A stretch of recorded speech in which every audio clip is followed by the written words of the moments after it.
Hello and welcome to Alexia Network. My name is Astor.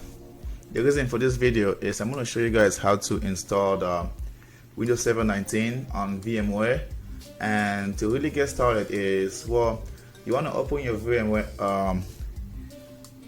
app, and then on the VMware app, from the file settings, you want to go to new virtual machine, and then, well, based on your recommendation, you can select you can either select the first option here, or you can select the custom. The custom really is my sector because it gives me the option to do more than the recommended option. So I'm going to go ahead and click next here, and then here you really get to see inside VMware. I want to cancel this real quick.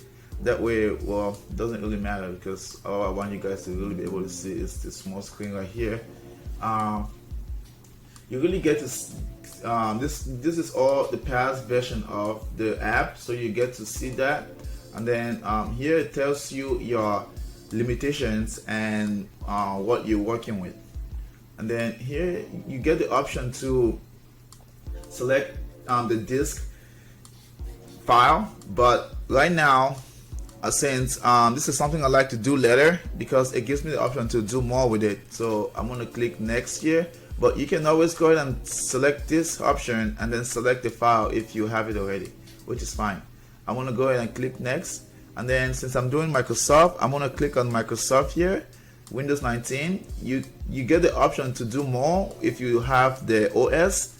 Alright, let's do next. Here we get to name our server.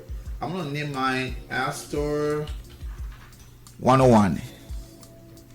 You can pick whatever name you see fit, and then this is where it's gonna get. This is where this machine is gonna get stored at. All right, so here you get to choose if you want UEFI, but I'm not really looking for that right now, so I'm gonna be selecting the BIOS because this right here, you can make it a secure boost, but it's gonna give you a bunch of issues as far as getting this virtual machine up and running. All right, I'm gonna do next. I'm gonna give it 4 processor core here. That way we have enough room to work with when it comes to running installations and finding different apps that we do need. When it comes to, like, okay, if you're running multiple apps, let's say installation wise, development wise, production wise, you will need something to run all those apps, and this right here is what is going to be powering that process power. And then here, this is your RAM memory drive. Basically you want to give it at least 2 GB. I like to do it at 4, just to give me like an extra push in the back when it comes to having multiple applications up and running. I mean, it comes in handy, and it's definitely handy. So here, so on this network section, I like to do bridge because I like my server on my laptop having its own IP address. That way I'm able to reach, or I can ping both workstations without having to run into issues. But if you're not using your machine mainly for like server things, I would use the NAT because it's basically, some people might say it's a better choice, but personally I like the bridge.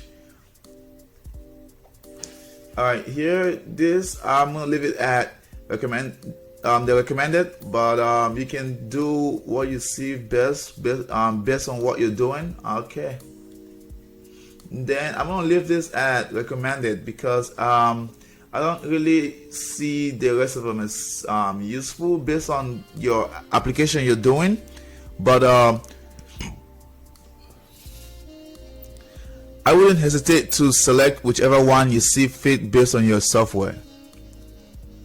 And then here I'm gonna do new virtual disk because, well, essentially that's what we're doing right now.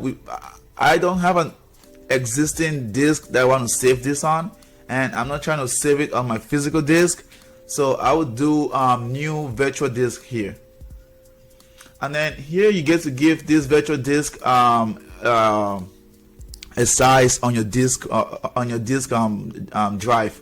So I would give it I would leave it at 60 gigabyte because I don't plan on using this much besides to show you guys how to allocate and fix things in it. So that's fine with me, and then I don't plan on allocating that space right away, so I wouldn't select that, and then I'm gonna go ahead and store this as a single file virtual disk rather than multiple locations because I'm not really trying to move it around. Yeah, all right. And then here you can see that the disk has been named after the name I gave it, and it's on 60 gigabyte disk. All right, and then here you get a snapshot, really, or snapshot, snapshot basically on everything we just did and what should be expected. I see something here that I didn't select it. Network. I wanted bridge network. Replicate physical network state. Yes. And close. Alright, that should be fixed. There you go. Finish. And then once we're finished, you should you get a disk right here under my computer. As you can see, I already have my server here already, but this right here is just to show you guys how to really get it done and get it up and running. I'm gonna go ahead and expand this, that way it's a bigger view. From here we can go back in here and make some changes. So we need to fix something here. We need to go ahead and add the OS file, that way we can power this up and going. So you can see I have the server right there, and I'm gonna select it and then okay.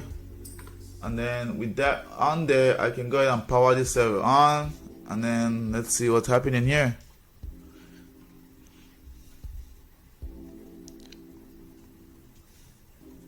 Alright, it looks like our machine is powering up. It's gonna take us straight to the first activation page, and then from here you get to select your language and your keyboard and the time.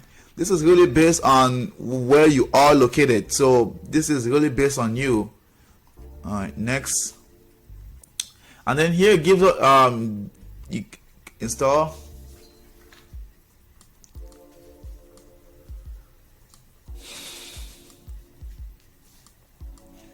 On this section you get to select if you want to do standards with desktop experience, data center with desktop experience. I do data center with desktop experience for this specific video because I want to show you guys how to really navigate through when it comes to like installing the DNS, DHCP, Active Directory, and really getting the server into a actual domain server. So I'm gonna hit next there, and then this next section we're coming up on.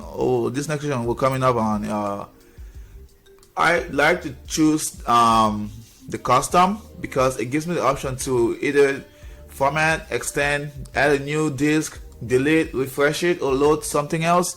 So that's my reason for that.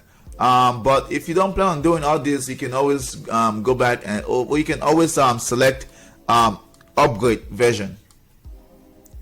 I'm gonna do next there, and then this section really goes by fast, but it can take time to finish. So I might pause the video and come back when it's finished, but let's see if it goes by fast.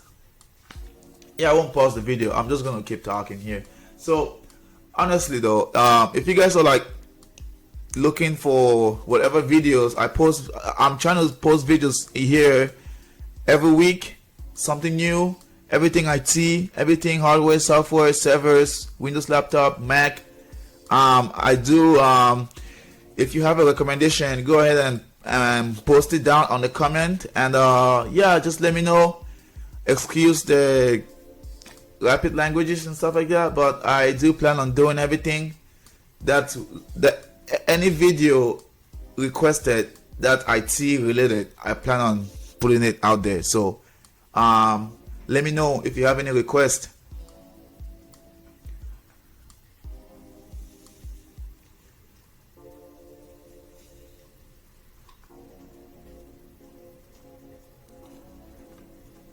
It's taking its sweet time here.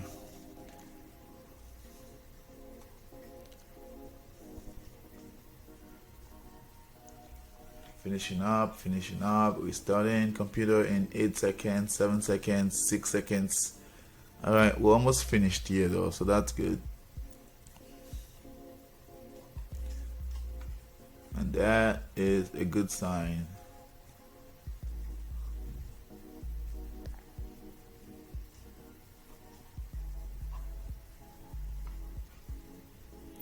It's gonna ask us to give us, it's gonna ask us to for password for the administrator account.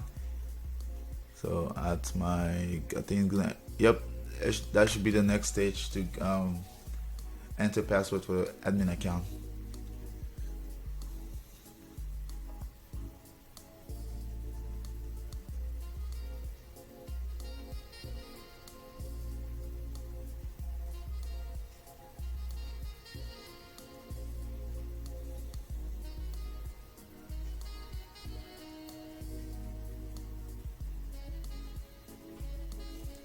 Okay, so on this screen you want to go ahead and input password for this account, and after that we should be good to go.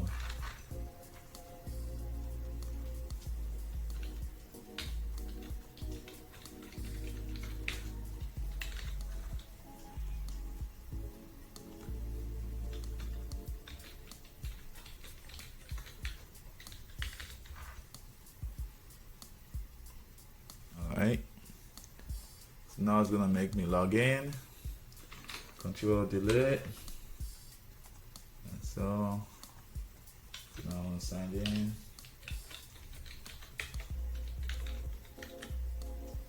So now it's gonna apply my new account settings. First time logging into the server.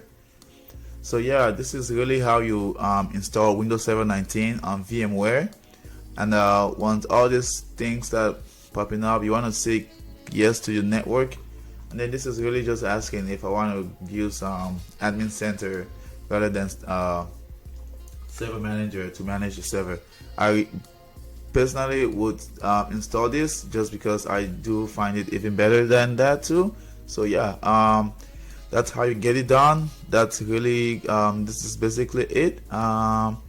From here, my next video is gonna be something up to get the server up and going, Active Directory, domain services, getting DNS going, getting the network up and going.